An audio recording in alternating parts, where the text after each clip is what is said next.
আসসালামু আলাইকুম। প্রিয় দর্শক, রাজনীতির বাইরে আজকে একটু খেলাধুলা ক্রিকেট নিয়ে কথা বলবো। ঠিক ক্রিকেট নিয়েও বলবো না, ক্রিকেট নিয়ে যে রাজনীতি অথবা ক্রিকেটকে যে রাজনীতির অংশ বানিয়ে ফেলা, এই যে মানসিকতা, এটা নিয়ে একটু কথা বলতে চাই। আপনারা সবাই জানেন এরই মধ্যে মোটামুটি সব জায়গায় চাউর হয়ে গিয়েছে যে আসন্ন আইপিএলে, যেটা মার্চ মাসে শুরু হওয়ার কথা ছিল, আগামী মার্চে, সেই আইপিএলে বাংলাদেশের একজন প্লেয়ারকে নির্বাচিত করা হয়েছিল। ওদের ওখানে নিলাম হয়, কোন প্লেয়ার কত ভালো না ভালো, তার বৈশিষ্ট্য, তার পারফরমেন্স, এগুলোর উপর ডিপেন্ড করে নিলাম ডাকা হয় এবং যার দাম যত উঠে সেইভাবে সে কোনো না কোনো টিমের সঙ্গে যুক্ত হয়। বাংলাদেশের একজন মাত্র প্লেয়ার সেই নিলামে তার নাম উঠেছিল এবং ওনাকে কোনো একটা টিম, কলকাতা নাইট রাইডার্স, তারা ওই টিমের সদস্য হিসাবে আমাদের মুস্তাফিজুর রহমানকে তারা নির্বাচিত করেছিলেন, তারা কিনে নিয়েছিলেন নিলামে। মুস্তাফিজুর রহমানের দাম উঠেছিল 9,20,00,000 রুপি। এটা মোটামুটি অনেক দাম, মুস্তাফিজুর রহমানকে এত দামে এর আগে কেউ কখনো কেনেনি, সেই হিসাবে অনেক ভালো দাম। তো অনেকে ভাবছিল মুস্তাফিজুর রহমানকে এত দামে কিনে কে আর কি, কলকাতা নাইট রাইডার্স কি করবেন না করবেন, নানা রকম হিসাব নিকাশ চলছিল। এই KKR এর মালিক কিন্তু শাহরুখ খান, আবার ভারতের যিনি নায়ক, সিনেমার নায়ক শাহরুখ খান, উনি হল KKR এর মালিক। তো যা হোক, মুস্তাফিজুর রহমানকে উনি কেনা হয়েছে এবং উনি খেলবেন, এটি সবাই জানে। কিন্তু এর মধ্যে এই ঘটনাগুলো আমরা যদি একটু ঘটনাক্রমের সঙ্গে একটু আলোচনা করি, চোখ বুলাই, তাহলে আমরা বুঝতে পারবো। এই যে নিলামটা, এটা হয়েছিল গত বছরের 16 ডিসেম্বর দুবাই। এবং ওরা তো চেয়েছে, কিন্তু আমরা কি তাদেরকে দেবো? আমাদের যারা জাতীয় দলের প্লেয়ার, তাদের খেলতে হলে আমাদের যে ক্রিকেট বোর্ড আছে, তাদের একটা অনাপত্তি পত্র লাগে। সেই অনাপত্তি পত্র ভারতের ক্রিকেট বোর্ড, তারা বাংলাদেশের ক্রিকেট বোর্ডকে চিঠি লিখেছে যে আমরা মুস্তাফিজুর রহমানকে নিয়ে আমাদের এই আইপিএলে খেলাতে চাই, আপনারা কি অনুমতি দিবেন? এটা তারা চিঠিটা চাওয়ার পরে 18 তারিখে বাংলাদেশের ক্রিকেট বোর্ড বলেছে হ্যাঁ, আমরা ওরাকে একটা শর্ত সাপেক্ষে খেলতে দেব। সেই শর্তটা কি, যে মাঝখানে 1 সপ্তাহের জন্য এপ্রিল মাসের 8 তারিখ থেকে এই সময় তাকে ছাড়তে হবে, কারণ তখন বাংলাদেশে আমাদের একটা জাতীয় পর্যায়ের খেলা আছে, এই জন্য। তো সেই হিসেবে তাকে ছাড়পত্র দেওয়া হয়। এখন এরপরে শুরু হলো রাজনীতি। 9 দিন পরে, ডিসেম্বরের 27 তারিখে প্রথম মধ্যপ্রদেশের একটা মন্দিরের প্রধান উপাসক মহাবীর নাথ, উনি দাবি করলেন যে মুস্তাফিজুর রহমানকে আইপিএল থেকে বাদ দিতে হবে। যদি বাদ দেওয়া না হয় তাহলে ওনারা আইপিএলের পিচ নষ্ট করে দিবেন, আইপিএল হতেই দিবেন না। এই ধরনের দাবি তারা করলো। এটা একটা রাজনৈতিক দাবি এবং বুঝতে পারছেন, একটা মন্দিরের উনি প্রধান উপাসক, এক ধরনের ধর্মীয় একটা দাবি আসলো। এই দাবিটার পেছনে কারণটা কি হতে পারে? সম্ভাব্য কারণ হলো যে 18 তারিখে, এর মধ্যে 16 তারিখ কিন্তু নিলাম হয়ে গেছে। 18 তারিখে, এর আগেই কিন্তু ভারতের ক্রিকেট বোর্ড থেকে বাংলাদেশের ক্রিকেট বোর্ডের কাছে মুস্তাফিজকে চাওয়া হয়েছে। তারপরে 18 তারিখে, যেদিন তারা চেয়েছে ওই দিনই বলা যায়, 18 তারিখে আমাদের এখানে ভালুকায়, ময়মনসিংহ জেলার ভালুকার এখানে দীপুচন্দ্র দাস নামে সনাতন ধর্মাবলম্বী এক লোককে পুরো গণপিটুনিতে মব তৈরি করে মেরে ফেলা হয় এবং তাকে আগুন দিয়ে জ্বালিয়ে দেওয়া হয়। অবশ্যই এটা ন্যাক্কারজনক ঘটনা। এরই মধ্যে এই ঘটনার প্রেক্ষিতে অনেককে বিচারের আওতা আনা হয়েছে, প্রায় 12-13 জনকে গ্রেফতারও করা হয়েছে কিন্তু, এবং তাদের নিয়ে বিচার চলবে। কিন্তু সেই ঘটনার প্রতিবাদে, যেহেতু এদেশে সনাতন ধর্মাবলম্বীরা নিরাপদ নয়, এই অজুহাত তুলে ভারতের প্রস্তাব হলো আমরা বাংলাদেশের কোনো প্লেয়ারকে এখানে ঢুকতে দেব না, খেলতে দেব না। এবং এই যে দাবিটা, এই দাবির সঙ্গে বিজেপি এবং বিজেপি যারা অঙ্গ সংগঠন আছে, বিজেপি যারা সহযোগী সংগঠন আছে, বিভিন্ন উগ্র হিন্দুবাদী দল যারা আছে, তারাও কিন্তু এই দাবির সঙ্গে সুর মেলালেন। এবং তারপরে যে ঘটনা হলো, তারা সিদ্ধান্ত নিলেন, এবং সেই সিদ্ধান্ত নিলেন গতকালকে 3 তারিখে তারা সিদ্ধান্ত নিলেন যে আমরা মুস্তাফিজুর রহমানকে নেব না। প্রথমে সিদ্ধান্ত নিল ভারতীয় ক্রিকেট বোর্ড, তারপরে সেই সিদ্ধান্ত তারা KKR এই কলকাতা নাইট রাইডার্সকে জানিয়ে দিল, এবং কলকাতা নাইট রাইডার্স তারাও বললো আমরা মুস্তাফিজুর রহমানকে ছেড়ে দিচ্ছি, তাকে আমরা নেব না। এই পর্যন্ত হলো গতকালকের ঘটনা। তারপর কি ঘটলো?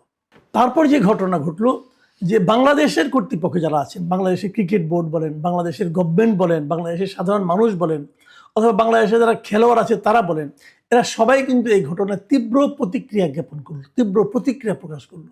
তাদের বক্তব্য হলো যে বাংলাদেশে যে সংখ্যালঘু হত্যার ঘটনা ঘটেছে এটা অবশ্যই নির্মম এবং এই জন্য বিচারও হচ্ছে। বাংলাদেশে অনেক হত্যাকাণ্ডের ঘটনা ঘটে, সেগুলো বিচার হয়। এবং কেবল বাংলাদেশে না, ভারতেও অনেক হত্যাকাণ্ড ঘটে, ভারতেও অনেক সংখ্যালঘুকে মারা হয়, সংখ্যালঘুকে অত্যাচার করা হয়, টর্চার করা হয়, এরকম বহু ঘটনা আছে। ওখানেও আগুন জ্বালিয়ে পুরো হয়েছে, অনেক ঘটনা আছে। এক ভদ্রলোকের বাসায়, এক মুসলিম ভদ্রলোকের বাসার তার ফ্রিজের মধ্যে গরুর মাংস আছে এই সন্দেহ করে ওই লোককে জীবন্ত পুড়িয়ে মারা হয়েছে, এমন ঘটনাও কিন্তু ভারতে ঘটেছে। একটা দুটা না, এরকম অনেক ঘটনা আছে। আর ওই জম্মু কাশ্মীরের কথা তো বাদই দিলাম, ওখানে কি হয়েছে। তো এই যে ঘটনাগুলো আছে, এগুলোর প্রেক্ষিতে ভারত নিশ্চয়ই ব্যবস্থা নিচ্ছে অথবা নেবে, কিছু একটা তো করবে তাদের দেশে ঘটনা যেহেতু। কিন্তু সেই কথাকে সামনে এনে আমরা কি ভারতের সঙ্গে আমাদের অন্য কোনো ধরনের ক্রিয়া ইভেন্টকে বন্ধ করে দেওয়া কি ঠিক হবে? এই প্রশ্নগুলো কিন্তু জরুরি। কিন্তু ভারত এবার তাই করলো। ভারতের এই ধরনের উদাহরণ তারা পাকিস্তানের সঙ্গে করেছে। পাকিস্তান তাদের শত্রু রাষ্ট্রে পরিণত হয়েছে। তারা পাকিস্তানে গত কয়েক বছর ধরে, কয়েক দশক ধরে তারা পাকিস্তানে কিন্তু খেলতে যায় না। বিশ্বকাপের সময়ও তারা পাকিস্তানে খেলতে যায় না। পাকিস্তান ইন্ডিয়াতে আসে, কিন্তু ভারত পাকিস্তানে যায় না, তারা খেলে না। এমনকি কিছুদিন আগে একটা টুর্নামেন্ট আমরা দেখলাম, খেলা শেষে দুপক্ষের খেলোয়াড়দের হাত মেলানোর যে একটা সৌজন্যতার পদ্ধতি আছে, ভারতের প্লেয়াররা পাকিস্তানের সঙ্গে হাত মেলাতে পর্যন্ত অস্বীকৃতি জ্ঞাপন করে। এটা ক্রীড়ার যে স্পোর্টসের যে স্পিরিট, তার সঙ্গে কতটুকু যায় এটা আমি জানি না, কিন্তু এরকম হচ্ছে। এবং তারই প্রতিফলন যেন আমরা এবার দেখলাম বাংলাদেশের সঙ্গে। নানা ধরনের মতামত কিন্তু আছে। আমরা যেমন বলি, যখন আমরা বলি যে বাংলাদেশে মানে কেন বাংলাদেশকে খেলতে দেওয়া হবে না, ভারতে তারা আমাদের একজন প্লেয়ারকে নেবে না, এটা কি ওই ঘটনার সঙ্গে এটা কি জড়িত? খেলার সঙ্গে আপনার রাজনীতিকে কেন মেশাচ্ছেন, যখন এগুলি বলা হয়, তখন আবার ভারতের দিক থেকেও কিছু লোককে দেখে মন্তব্য করে। তারা বলে যে খেলার সঙ্গে তো রাজনীতি আপনারাও মেশাচ্ছেন, আমরা কীভাবে মেশাচ্ছি? তখন তো একটা অজুহাত দেয়। সেই অজুহাত মানে দুটো ঘটনার কথা বলে যে সাকিব আল হাসান আপনাদেরই প্লেয়ার, তাকে আপনারা খেলতে দিচ্ছেন না, কেন দিচ্ছেন না? রাজনীতির কারণেই তো দিচ্ছেন না। মাশরাফি মুর্তজা, তাকেও আপনারা খেলতে দিচ্ছেন না কেন? রাজনীতির কারণে দিচ্ছেন না। বা রাজনীতি তো আপনারা করতেছেন খেলার মধ্যে, তাহলে আমরা করলে সমস্যাটা কি? দেখেন, এই দুইটাই কিন্তু দুই ধরনের খোঁড়া যুক্তি আমি মনে করি। আমি কিন্তু নিজে পার্সোনালি মনে করি যে সাকিব আল হাসান একজন ক্রিকেটার এবং সেই সঙ্গে সাকিব আল হাসান বাংলাদেশের একজন পলিটিশিয়ান। রাজনীতিবিদ হিসাবে যদি তার কোনো অপরাধ থেকে থাকে, তার জন্য রাজনীতিবিদ হিসেবে তার বিচার হতে পারে, এটা নিয়ে আমার কোনো আপত্তি নেই। কিন্তু সেই কারণে তাকে খেলতে না দেওয়ার যে ইচ্ছা, খেলতে না যাওয়ার যে প্রবণতা, খেলতে না দেওয়ার যে সিদ্ধান্ত, এই সিদ্ধান্তটা নিয়েছেন আমাদের আগের যিনি এই ক্রীড়া বিষয়ক উপদেষ্টা ছিলেন আসিফ মাহমুদ সজীব ভুঁইয়া, তার নেওয়া সিদ্ধান্ত আমি মনে করি, তার এই সিদ্ধান্তটা আমি মনে করি ঠিক ছিল না, একেবারেই ঠিক ছিল না।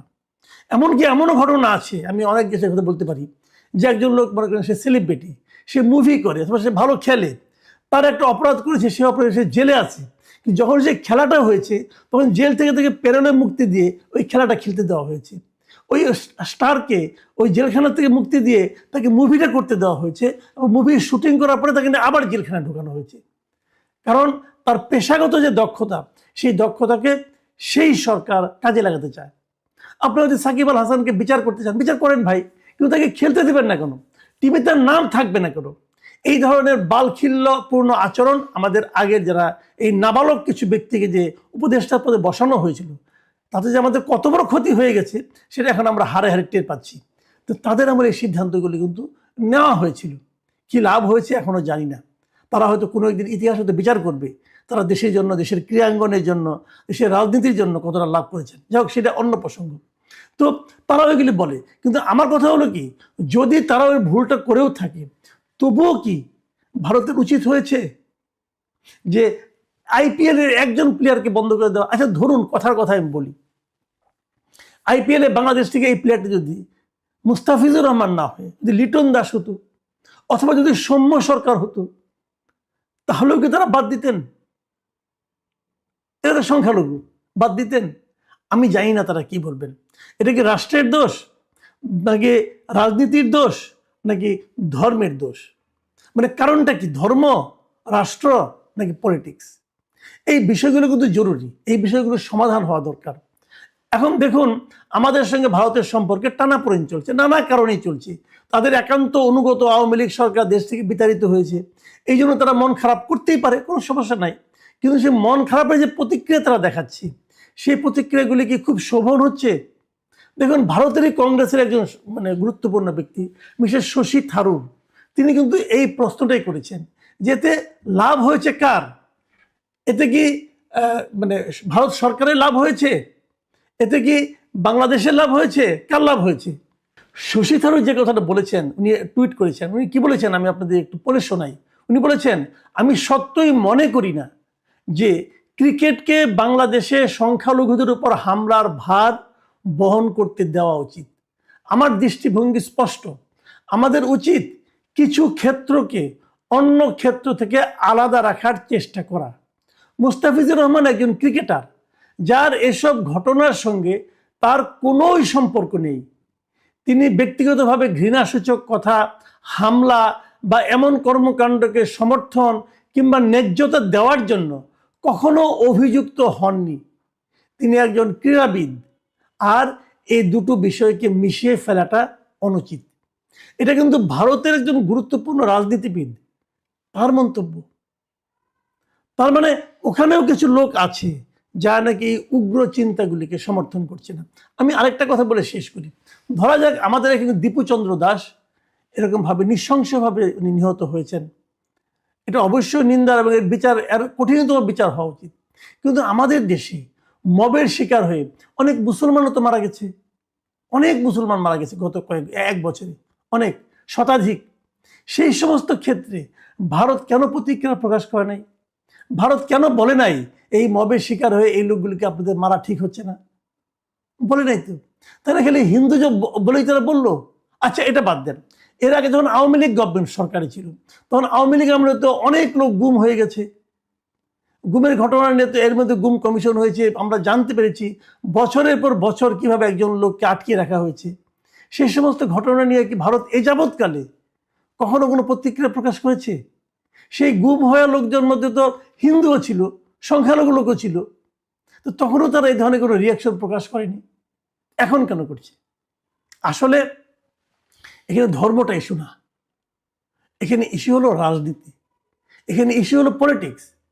সে কারণেই যখন নাকি মিস্টার জয়শঙ্কর এদেশে এসেছিলেন খালেদা জিয়ার শেষকৃত্যে অংশ নিতে এবং তারেক রহমানকে সমবেদনা জানাতে, তখন আমি যেন ভেবেছিলাম যে বোধ করি একটা পলিটিক্যাল গভর্নমেন্ট আসলে পরে সেই সমস্যাটা কিছুটা হলে মিটবে। কিন্তু এখন তারা যা করলো মুস্তাফিজুর রহমানকে কেন্দ্র করে, এখন কিন্তু তারা বিএনপিকেও বিপদে ফেলে দিল। বিএনপি যদি চায়ও যে আমরা ভারতের সঙ্গে একটা সম্পর্ক অথবা সুসম্পর্ক করব, সেটা কিন্তু আমাদের মাস পিপলের চিন্তার বিপরীতে যে করতে হবে। কারণ এই ঘটনার মাধ্যমে ইন্ডিয়া কিন্তু আমাদের মাস পিপলকে, আমাদের সাধারণ মানুষকে ক্ষিপ্ত করে দিয়েছে। দেখুন, এর